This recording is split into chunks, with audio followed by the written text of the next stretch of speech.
tardes a todos. Entre menos hay, más se aprecia la presencia.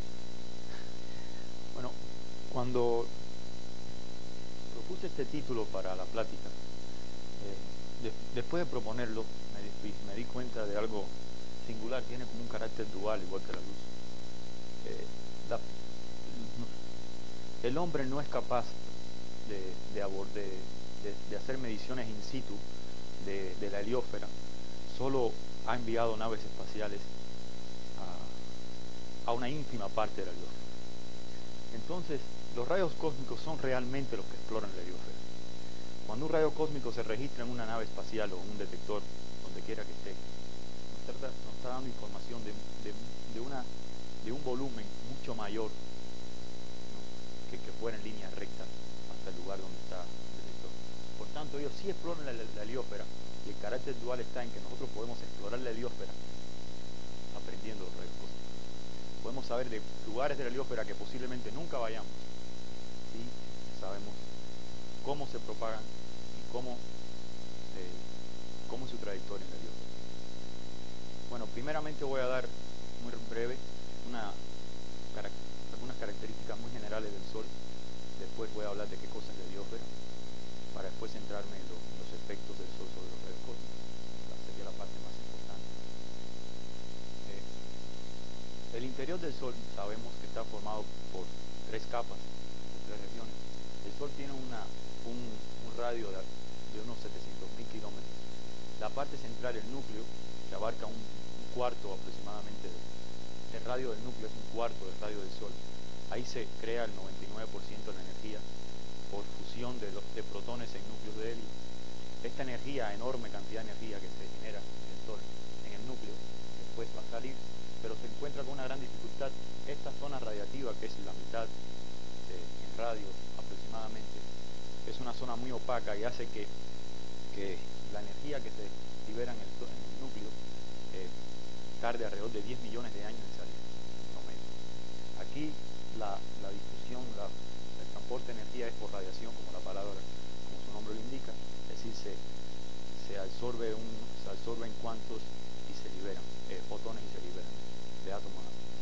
Después viene una capa que se llama convectiva, que es más o menos también un cuarto de radio solar.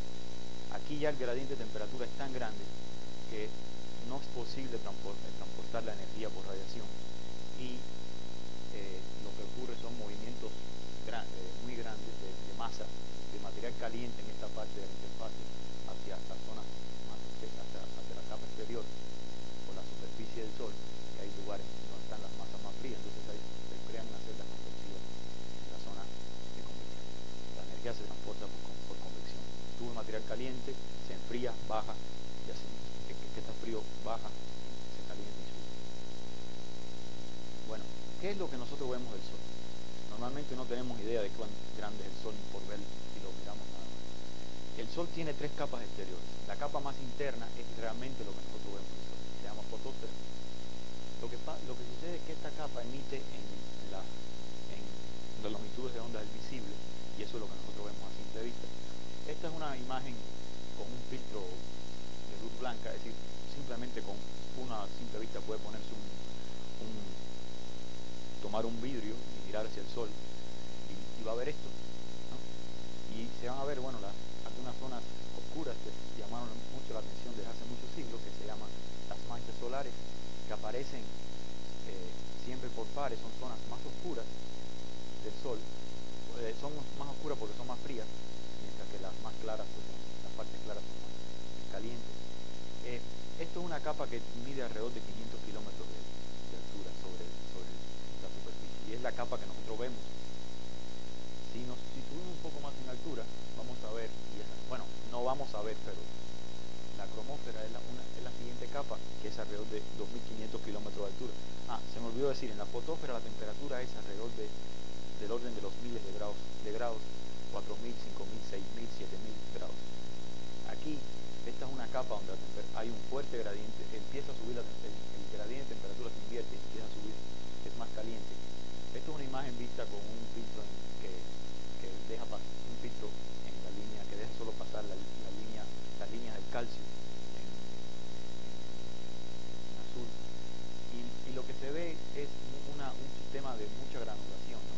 Muchos gránulos. Esos son lo que nosotros podemos ver si tenemos este filtro, y son este movimiento convectivo que hay, y son el campo magnético solar que está formado por mucha granulación, muy granulado. Las partes oscuras de nuevo son las manchas, las claras son la parte más caliente, y aquí la temperatura llega a ser del orden de los decenas de miles de grados. Si seguimos subiendo, no vamos a ver, pero sí es lo que nos afecta más, y es la corona. La corona es la tercera capa de la atmósfera solar, y que se extiende desde los miles de kilómetros por encima de la superficie hasta los confines de la heliosfera. Esto es una imagen en rayos X. ¿Cuál es la diferencia? ¿Cuál es la diferencia fundamental de las fotos anteriores con esta, de las imágenes anteriores con esta? Esta imagen, por ser en rayos X, los rayos X son partículas de mucha mayor energía, ¿no? El visible está alrededor de los 4.000 a los 7.000 Armstrong de longitud de onda del visible. Estos son de menos de 100 Armstrong. Entonces, son longitudes de onda más cortas, pero son frecuencias mucho más altas. Aquí hay más emisión. Si hay más energía de la emisión, es porque esto está mucho más caliente. La corona aquí está caliente, está tan caliente que llega hasta el orden de millones de grados. Una de las cosas más interesantes, más polémicas, que sigue siendo cuestión de análisis y de estudio, es por qué el Sol, después de miles de kilómetros sobre su superficie, se logra calentar tanto en este lugar. Bueno, las partes oscuras que ustedes ven aquí en esta imagen son las partes que no tienen emisión de rayos X. Las partes más brillantes, pues hay una gran emisión. ¿Cómo evoluciona esto? Esto es muy variable.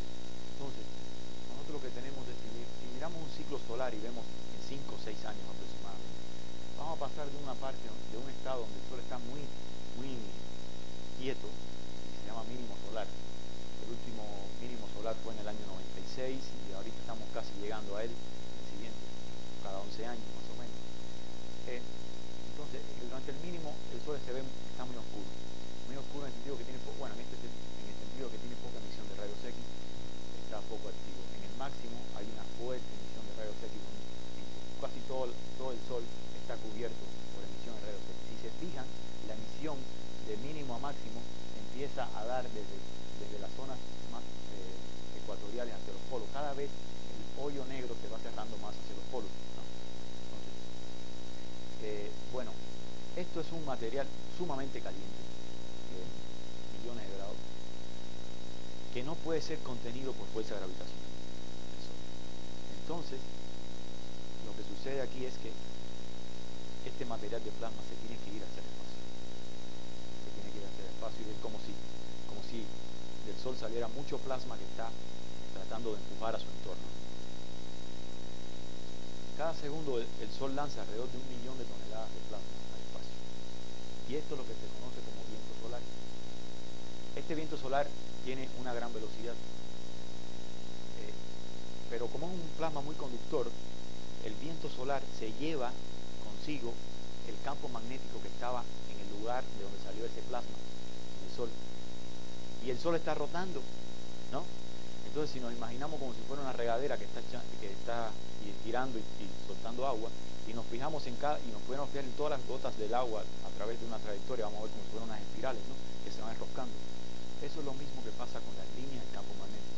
Las líneas del campo magnético interplanetario, bueno, el campo magnético arrastrado por el viento solar se llena todo el medio interplanetario, y es lo que se conoce como campo magnético interplanetario. Está en todos los lugares del medio interplanetario. Las líneas del campo magnético dicen hacia dónde está dirigido el campo magnético en cada punto. Si vemos el Sol y vemos en la línea del eje del polo, del eje polar magnético del Sol, es una línea que se va como enroscando y que sale o entra dependiendo cómo sea la polaridad. Pero si lo vemos en un plano perpendicular a lo largo de la eclíptica, que es donde están más o menos, giran casi todos los planetas, lo que vamos a ver es precisamente esa espiral que se va enredando, ¿no? Se llama espiral de Arquímedes. Esto es una representación de esto mismo, pero perpendicular, mirando el polo, sale hacia acá, el polo magnético está perpendicular al pizarrón, a la pantalla. Entonces, en azul está la línea del campo magnético que se va enroscando, y en verde, radiales, es el flujo de plasma de viento solar. Ese flujo es un flujo supersónico. En la órbita de la Tierra es alrededor, en promedio, esto varía mucho, lo vamos a ver después en otro gráfico, de unos 400 kilómetros por segundo. Esto es una velocidad bastante alta. Entonces, aquí con círculo rojo está representado una unidad astronómica. Este sería como donde estuviera la Tierra. Una unidad astronómica es 150 millones de kilómetros, es la distancia media entre el Sol y la Tierra. Entonces, a una unidad astronómica, el ángulo entre el campo magnético interplanetario y la radial es como 45 grados. A 5 unidades astronómicas, donde está Júpiter, es casi 80. A 10 es más de 80, y más allá pues, se puede considerar que prácticamente azimutal, es 90 grados con la radial. Y este campo se va extendiendo. Si hacemos una representación más global de la heliosfera, lo que tenemos es que el Sol salen las líneas de plasma radiales en todas direcciones y se va llevando el campo magnético, que son las espirales. Pero a medida que el Sol sale, se va a encontrar, que el plasma solar sale, se va a encontrar con el medio interestelar. Y el medio interestelar está prácticamente quieto, alrededor de 30 kilómetros por segundo es la velocidad. Es muy baja respecto a esta velocidad de 4 o 5. Entonces, ¿qué es lo que va a suceder? Pues va a suceder exactamente lo mismo que sucede en un fregadero en nuestra casa. Nosotros podemos hacer heliósferas caseras. Si abrimos la llave, vamos a ver que el chorro cae, y al caer radialmente sale a muy alta velocidad del agua, ¿no? Pero seguramente se han fijado que enseguida se crea una superficie media circular, irregular, de mucha turbulencia, donde ya el agua pasa a menos velocidad, ¿no? Se hace más quieto hasta que llega al borde del fregadero. Esto es porque tiene que igualarse la presión, y no puedes igualar la presión con una gran velocidad. Entonces es obligatorio que haya un choque donde el viento pasa de 400 kilómetros por segundo supersónico a una velocidad subsónica, en este caso alrededor de 100 kilómetros por segundo. Y ya un viento subsónico sí puede ser arrastrado por la presión que viene interestelar. Ahora, si la velocidad pasó de 400 aquí a 100 y el campo iba congelado con él, la línea del campo se van a apretujar, se van a unir, ¿sí? Porque es como si vamos en una carretera a 80 kilómetros por hora todos los coches, y de repente pasamos a 10 kilómetros, entonces enseguida vamos a ver que los coches están más pegados, ¿no? Exactamente lo mismo pasa con el campo magnético. Bueno, se estima que este tamaño de aquí de la heliosfera sean 100 unidades astronómicas. Se han hecho muchas estimaciones. Vamos a ver cómo podemos saber cómo. Bueno, ahorita voy a hablar rápidamente de unas naves espaciales que nos dan datos, que actualmente nos están dando datos. Realmente las primeras naves espaciales que se lanzaron con el objetivo de salir explorar los planetas gigantes y salir un poco más allá de la órbita de los planetas fueron los pioneros en el año 73. Pero desgraciadamente esos satélites ya no están transmitiendo datos porque hubo problemas en la fuente de generación de energía, y por ahí del 96 ya dejaron de transmitir datos a la Tierra. Sin embargo, los viajeros 1 y 2 lanzados en el año 77 siguen transmitiendo datos. Ellos llevan ya del 77 al 2007, serían 30 años, ya van para 27 años. El viajero 1 actualmente va hacia el norte, si esta es la eclíptica, tiene unos 35 grados más o menos norte, hacia de latitud norte, y el viajero 2 alrededor de 25 grados sur, y van hacia el frente de la heliosfera. Por acá viene el viento interestelar, por aquí se crea la cola como la magnetósfera de la Tierra. Hoy el viajero 1 está a 94.56 unidades astronómicas de nosotros. Esos son 14.184 millones de kilómetros. Y el viajero 2 está un tantito más atrás, 11.346 millones de kilómetros. Y siguen teniendo datos. Se espera que funcionen hasta ahí del año 2020, porque ya se está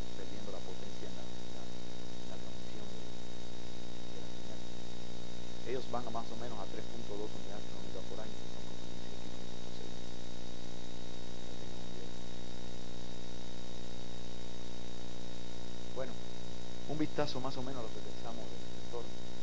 Bueno, esto es una escala logarítmica, y esto hay que tener cuidado. ¿Qué significa una escala logarítmica? Que la distancia entre 1 y 10 es la misma que entre 10 y 100 y 100 y 1000 y así. Pero cada intervalo es 10 veces más grande en la vida real, en la realidad, que el anterior, ¿no? Entonces hay que tener cuidado. Nosotros estamos aquí y en nuestro entorno sería más o menos este. Aquí están todos los planetas. Plutón es el más lejos. Luz está alrededor de 40 unidades astronómicas. Aquí está el 10. Entonces supone que el choque terminal está por ahí de las 90 unidades astronómicas, 95, 100. Esto es muy variable.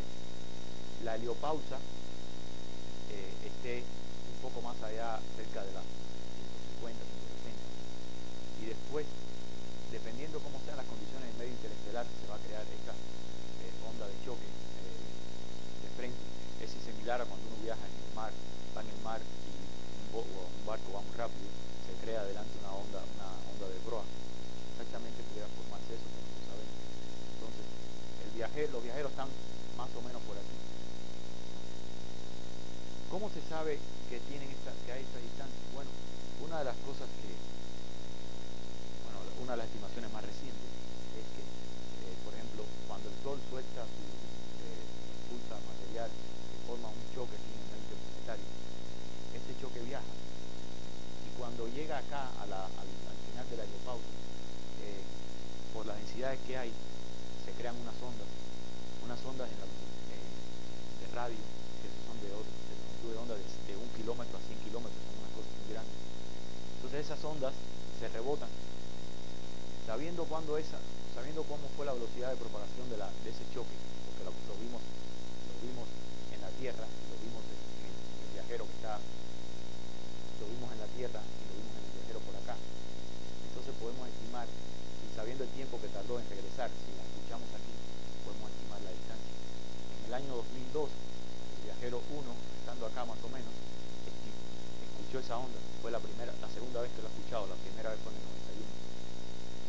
Producto de una onda de choque que salió en abril del 2001 y él la escuchó en noviembre del 2002. El rebote de la onda de alrededor de 3 kHz.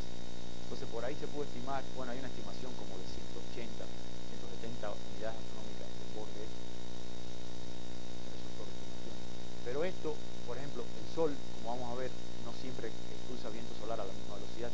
Entonces va a cambiar, la distancia va a cambiar porque hay más presión o menos presión. Lo voy a decir en la otra. La otra nave que nos está dando mucha información de la heliosfera es el Ulises, que fue lanzado en el año 90. El Ulises se lanzó hacia Júpiter y en Júpiter lo sacó de órbita y lo puso a girar en un plano casi perpendicular con la eclíptica, unos 80 grados de inclinación. Actualmente el Ulises está en una órbita eclíptica alrededor del Sol y del Sol, que tiene alrededor de 6 años cada giro.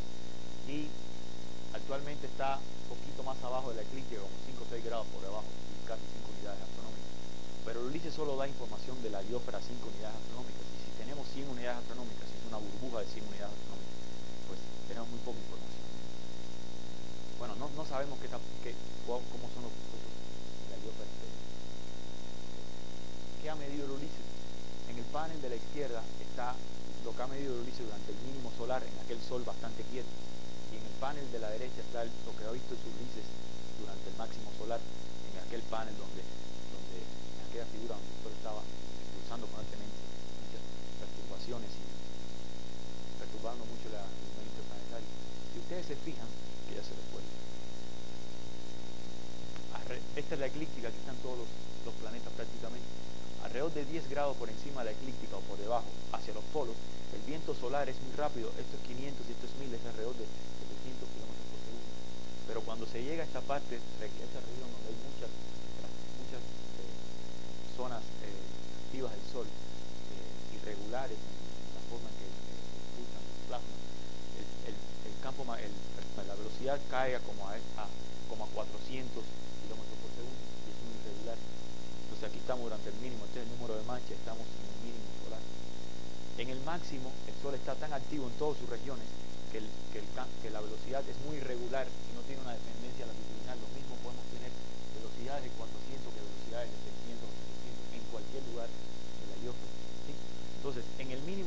tenemos, en el máximo solar, perdón, tenemos menos velocidad que en el mínimo. Al tener menos velocidad en el máximo, hay menos presión dinámica, entonces el choque terminal se va entrando, va hacia adentro. Mientras que en el mínimo, cuando vamos de máximo a mínimo, la velocidad empieza a aumentar, la presión dinámica aumenta y el choque terminal se va. Entonces, es una burbuja que está oscilando y que las predicciones dicen que oscila, el choque terminal está entre 90 y 110 kilómetros, unidades astronómicas, pero esto es una sola suposición, no lo sabemos exactamente. ¿Qué son los rayos cósmicos? Bueno, los rayos cósmicos son partículas cargadas, que en su mayoría son protones, y muy poco helio, casi nada de núcleos más pesados, y electrones, aunque sí tenemos, ¿no? Menos del 3% de núcleos pesados de electrones, y que provienen en su mayoría de nuestra galaxia. ¿Por qué decimos que en su mayoría? Esto es una gráfica de la cantidad de partículas que yo puedo medir por metro cuadrado, por segundo, por unidad de ángulo y por energía respecto a la energía. La energía está en electrón volt. Un electrón volt es la energía que adquiere un electrón cuando se mueve una diferencia potencial de un electrón, de un volt, perdón. Entonces, esto es básicamente una ley de potencia, y si estamos hablando de partículas de 10 a la 12 más o menos, estamos registrando una partícula por metro cuadrado por segundo.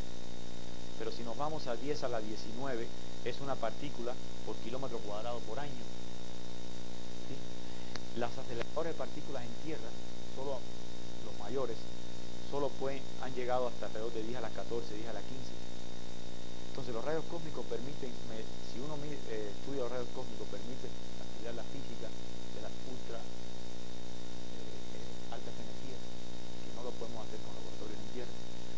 Para que tengamos una idea, un ladrillo de 2 kilogramos de masa, moviéndose a una velocidad de 1 metro por segundo, es decir, esto es un parámetro macroscópico, tiene una energía de un joule, ¿no? Un medio de mv cuadrado. Y un joule es 6 por 10 a la 19 electrón volt. Es decir, que un ladrillo de 2 kilogramos de masa con estas características tendría una energía por acá, y por aquí encontramos rayos cósmicos. Entonces, estos rayos cósmicos que están acá, en esta energía, son partículas microscópicas con energía macroscópica. Sí, es una cosa muy... Hay experimentos, yo no me voy a dedicar a hablar de eso, pero hay experimentos que tratan de medir estos rayos cósmicos. ¿Sí? Ya están dando resultados, pero todavía no están tan parciales. Bueno, es más importante. Bueno, entonces, si ustedes se fijan, esto es una ley de potencia, y aquí se empieza a curvar, ¿sí? ¿Por qué se curva? Se curva precisamente por el Sol. El Sol es quien empieza a decir, no, ya no pueden entrar tantas partículas como querían entrar, porque yo estoy aquí, el campo magnético algo le hace. Entonces, ¿cuáles son los efectos del Sol sobre los rayos cósmicos? Y esto es lo que se llama modulación solar. Cuando un rayo cósmico entra a la heliosfera, se encuentra con un campo magnético, ¿no? Y el campo magnético, como veremos enseguida, le cambia la trayectoria de las partículas, pero este campo magnético viene hacia las partículas. Entonces es como una barredora que hace que haya una convección, ¿no? De estos rayos cósmicos hacia afuera, producto del movimiento convectivo del campo magnético que está saliendo, ¿no? Esa espiral que se está yendo. Lo otro es una difusión.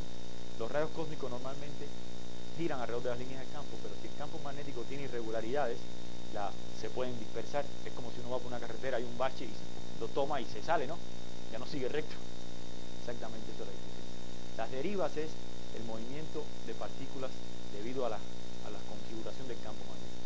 Ya no es, son movimientos perpendiculares de arrastre, las partículas están corriendo. Y cambio de energía debido a que el viento solar se está expandiendo y hay interacción partícula-viento solar, ¿no? Ahorita lo vemos. A ver, entonces, voy a esperar un ratito porque la siguiente está más pesada.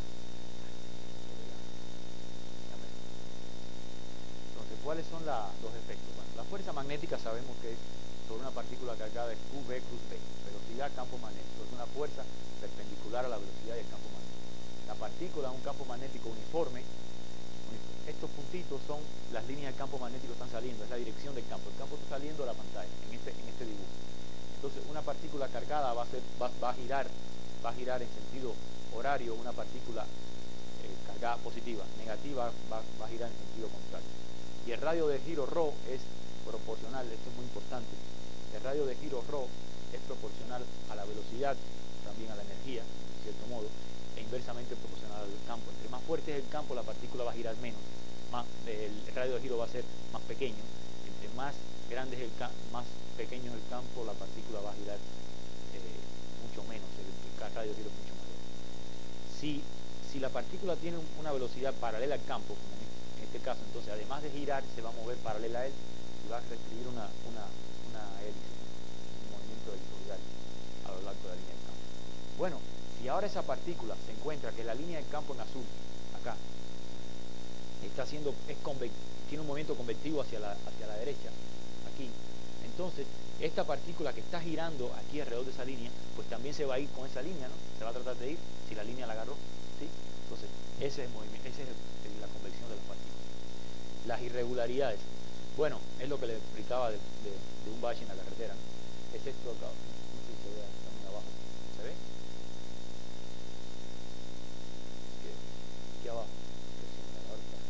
Es decir, las partículas de muy alta energía tienen un radio de giro mucho mayor y se dan cuenta que hubo un pequeño cambio en el campo y siguieron. Es como si hay un hueco en la carretera y pasa uno a muchísima velocidad y a lo mejor ni se entera. Si pasa a muy poca velocidad, muy poca velocidad, pues a lo mejor le da chance de evadir el hueco y seguir, ¿no? Eso le pasa a las que están en verde, que tienen un radio de giro muy chico y pueden seguir toda la línea del campo. Pero las que tienen un radio de giro comparable con el tamaño de la irregularidad, pues estas sí se van a dispersar, se van a salir, ¿no? Entonces eso es lo que es la difusión, se empiezan a salir. Bueno, eso es lo que es la dispersión.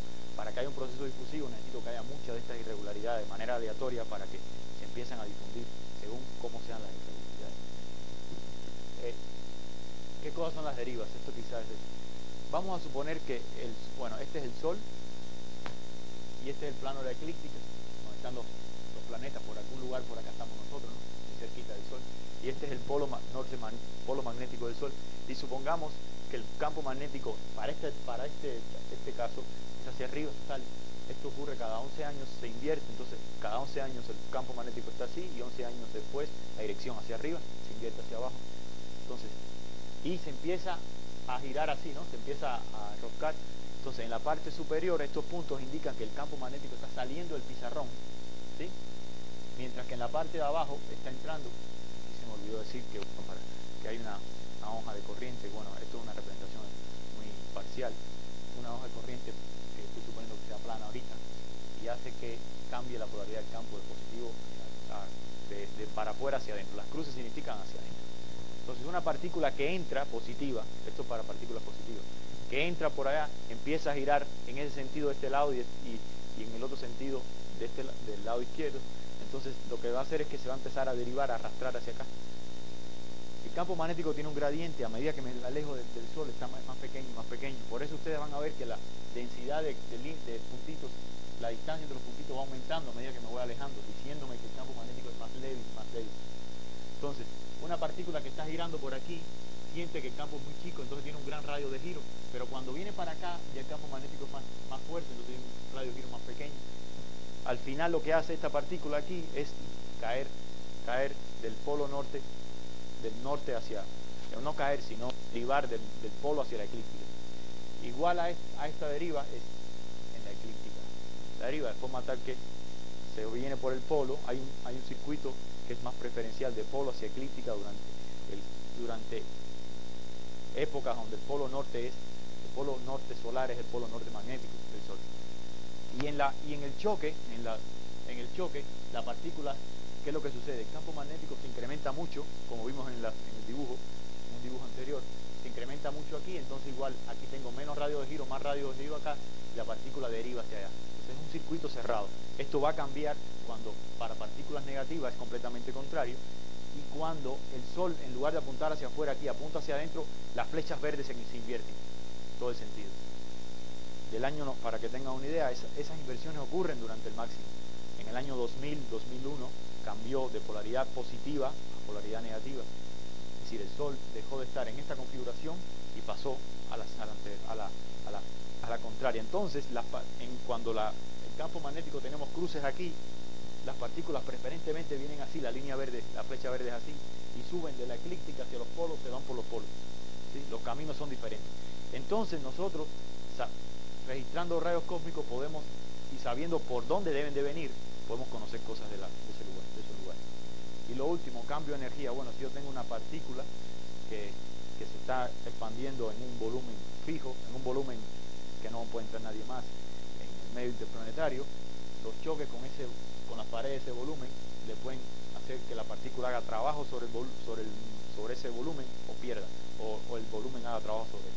Dependiendo cómo sea eso, va a ganar o perder energía. Normalmente aquí lo que hace es que se pierde energía porque el gas se está enfriando a medida que se expande. Bueno, esto es un espectro de rayos cósmicos galácticos.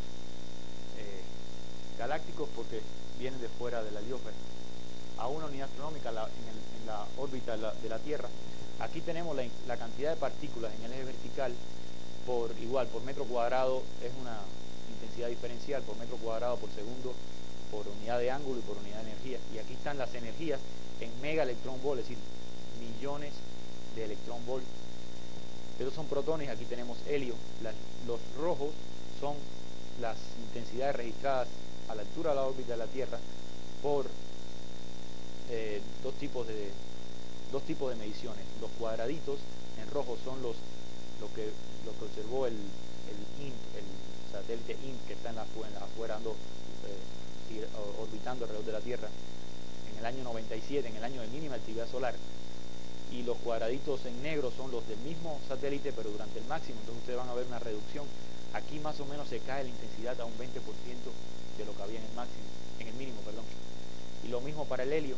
Los triángulos son las observaciones que hizo un globo que sube todos los años y que mide energías mucho mayores, partículas de mucha mayor energía.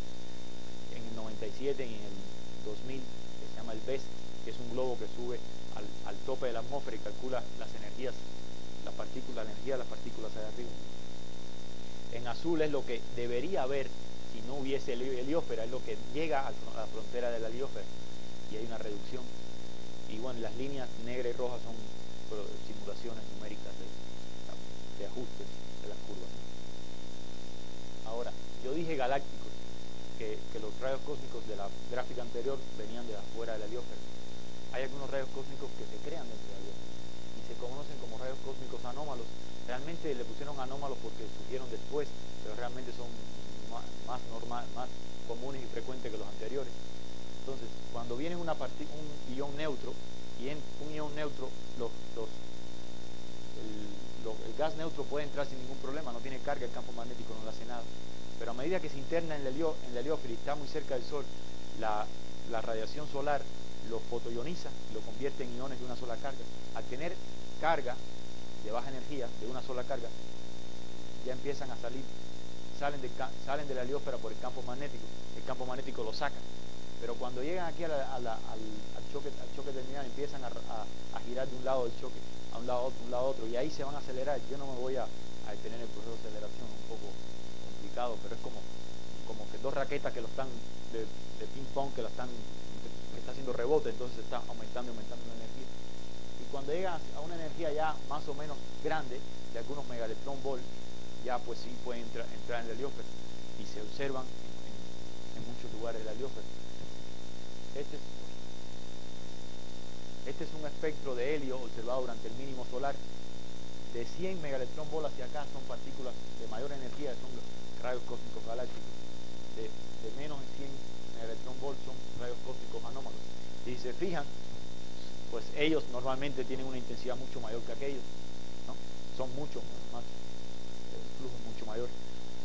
Aquí yo no voy a tener mucho, solo algo interesante. Estas dos curvas son observaciones del viajero, viajeros y pioneros cuando estaban en 13 y 70 unidades astronómicas, ¿sí? Si se fijan, los rayos cósmicos galácticos en 13 y 70 unidades astronómicas en estas energías eran más o menos la misma intensidad, pero 13 y 70 unidades astronómicas eran en el 77 y 97 aproximadamente, que eran los mínimos solares con campo magnético de polaridad norte en el polo norte. Y esta curva es del pionero a 41 unidades astronómicas, es decir, que a 41 unidades astronómicas había más flujo que a 70, pues no debería parecer así, ¿no? Porque si estamos pensando que los rayos cósmicos vienen de afuera, y si vienen de afuera, entonces uno debería pensar de que hay más intensidad afuera que adentro, ¿no? En algunas partes de la heliosfera, y no siempre tiene que ser así. Y el punto es que estas observaciones aquí fueron realizadas en el 87. El 87 la polaridad era negativa, entonces los rayos cósmicos entraban preferentemente por la eclíptica y no por los polos. Y esta entrada diferente de polos a eclíptica hace que la intensidad pueda cambiar y ser mayor en lugares más internos de la heliosfera que afuera. Y lo otro es que, bueno, ya así la roja se sube, aumenta mucho la intensidad para muy bajas energías, y esto es importante porque esto lo que me está diciendo a mí es que este viajero a 70 unidades astronómicas está muy cerca del choque terminal, y las bajas energías solo la puedo registrar muy cerca de donde se producen estas partículas, y las partículas se producen exactamente en el choque terminal.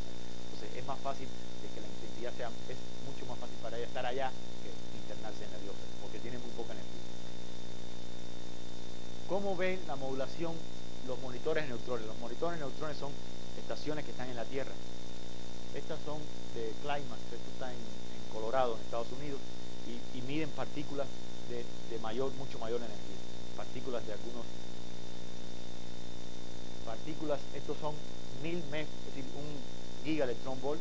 Los monitores de neutrones miden partículas que están más abajo, más acá, más hacia la derecha, de varios gigaelectrón volt y decenas de gigaelectrón volt.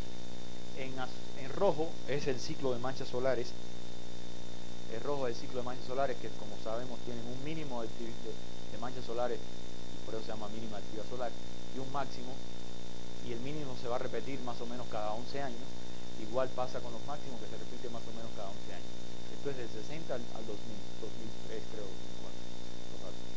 Y en azul está la intensidad de rayos cósmicos detectada por este detector. Si se fijan, cuando hay un mínimo de actividad solar, tengo un máximo de rayos cósmicos. Entre menos activo esté el sol, pues más partículas me van a llegar. Cuando tengo un máximo de actividad solar, tengo mínima rayos cósmicos. Entre más activo está el sol, menos partículas me van a llegar. Entonces hay un ciclo de 11 años en rayos cósmicos, ¿sí? Cada 11 años tengo máxima actividad o mínima actividad.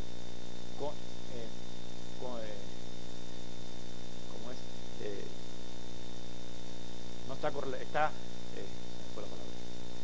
No es una correlación, a una correlación igual a -1 entre el sol, entre la actividad solar y el rayos cósmicos. A mayor intensidad, mayor actividad solar, menor cantidad de rayos cósmicos. Pero hay otra cosa interesante. Si se fijan en la forma de los máximos de la actividad de rayos cósmicos, la forma de los máximos, este es puntiagudo, este es plano, este es puntiagudo, este es plano, ¿sí? Es decir, hay un ciclo, y cada 22 años tengo uno puntiagudo, cada 22 años tengo uno plano, y cada 22 años el Sol regresa a tener la misma polaridad del campo magnético. Entonces, esto me está hablando de que los máximos, la forma del máximo depende de cómo esté el campo magnético, la polaridad. Y la polaridad es esencial en las derivas. Entonces, esta forma del máximo se explica a través de las derivas. Las partículas que nos van llegando con el máximo puntiagudo preferentemente vienen de la eclíptica. Las partículas que nos llegan en el máximo plano llegan preferentemente de los polos del Sol. Bueno, esta es lo mismo, la intensidad, pero ahora vista por naves espaciales a una unidad astronómica, que es el IM-8 y los viajeros. Entonces, en rojo son protones, en azul es helio. Entonces ustedes van a ver que del año 97, que había máxima actividad por acá, se fue cayendo hasta el máximo solar, que es mínima actividad. Y bueno, esto fue lo que vio el INP a una unidad astronómica, pero el viajero 2, entre 22 unidades astronómicas y 26 unidades astronómicas, también se fueron cayendo estas intensidades. Claro, están corridas las líneas en verde, están corridas porque hay que esperar a que la perturbación del Sol, que fue observada aquí por abril del 98, llegara al viajero 2, que fue en noviembre del 98, y así, ¿no? Y al viajero 1, que estaba tantito más alejado, entre 34 y 30, entre 72 y 80, pues llegó un poco después. Pero todos observan esta modulación, ¿sí? Bueno, una de las cosas más espectaculares son los decrecimientos Forbush, y eso es lo que más alarma a la gente. Normalmente cuando hay un choque en el medio interplanetario, porque el Sol expulsó mucha muchas partículas o produce mucho plasma, se crean estas barreras que hacen que cuando pasa por la Tierra, pues te barra la intensidad y la intensidad se tiene que caer. Y de repente empiezan a llamar que si nos vamos a quedar sin comunicación con celulares y cosas así. No, nada de eso va a pasar. No, nada de eso debe pasar en la Ciudad de México, sí puede pasar en alta latitud. Aquí es la gráfica de cuánto se desvía la intensidad en por ciento respecto. Esto es octubre-noviembre del 2013, entre el 25 y el 9 de noviembre del 2013. Esto fue una de las tormentas más intensas que ha habido. En rojo es un monitor de neutrones que está en Finlandia, en azul es de la Ciudad de México, aquí en Seúl. Y si se fijan, en cuestión de horas, cada intervalo vertical es un día, ¿no? Entonces, en cuestión de horas, la intensidad se cayó y se cayó simultáneamente en Finlandia aquí. Eso ocurre a nivel global, es instantáneo. Y después transcurrieron varios días hasta que se recuperó la intensidad. Sí, estudiar ese tipo de fenómenos también nos da información de qué es lo que salió del Sol, qué dimensiones tenía, hacia dónde iba dirigido, por qué así, bueno, y ya para terminar prácticamente una subdisciplina de los rayos cósmicos que está teniendo mucho auge últimamente, es el uso de núcleos cosmogénicos para analizar la actividad solar. En particular el berilio 10, los dos más importantes son berilio 10 y carbono 14. El ciclo de manchas solares, que es el ciclo más antiguo que tenemos de registro de manchas, llega hasta ahí de 1600. Sí, nosotros tenemos mediciones directas del Sol de 1600 hacia adelante. Sin embargo, por estudios del carbono 14 se han podido analizar cuál ha sido la actividad solar mucho más allá del 1600. Esto que estoy mostrando aquí es el berilio 10, la concentración de berilio 10 depositada en el polo norte, el panel superior, y el polo sur, promedio cada 22 años, desde 1850 en el caso del polo sur. Y lo que van a ver es los intervalos de arriba que indican los máximos de intensidad del berilio 10. El berilio 10 se crea en la atmósfera por un protón o un neutrón cuando interacciona con oxígeno y nitrógeno, crea este berilio 10. Este berilio 10 tiene un tiempo de vida como de 1 millón de años. Este berilio 10 se transporta por toda la atmósfera y finalmente se deposita fundamentalmente en los polos. Y ahí se queda por 1 millón de años. Y entonces, midiendo la concentración en el hielo, podemos sacar cuánto fue la concentración de berilio en tal año. Sabiendo la concentración de berilio en tal año, podemos ir sabiendo cómo es la relación berilio rayos cósmicos de acá. Entonces podemos saber cómo fue la modulación de los rayos cósmicos. Conociendo la modulación de los rayos cósmicos y sabiendo cuáles son los efectos que tiene el Sol sobre ella, podemos decir cómo fue la actividad solar. Entonces, si tenemos mucho berilio es porque hubo muchos rayos cósmicos. Si tenemos muchos rayos cósmicos es porque había muy baja actividad solar. Entonces, los máximos de berilio son los mínimos de actividad solar. Y por ahí sale el mínimo de Maunder, que está aquí por los 1600, el mínimo de Spur, que está por los 1400, el mínimo de Oort, que está por el año 1000, el mínimo de Dalton, que está por ahí por el 1820. Entonces, conociendo al berilio 10, nos vamos hacia rayos cósmicos. Sabiendo cómo fue la actividad de rayos cósmicos, podemos ver cuál es la actividad solar. Tenemos en la Tierra un contenedor de berilio 10 o de rayos cósmicos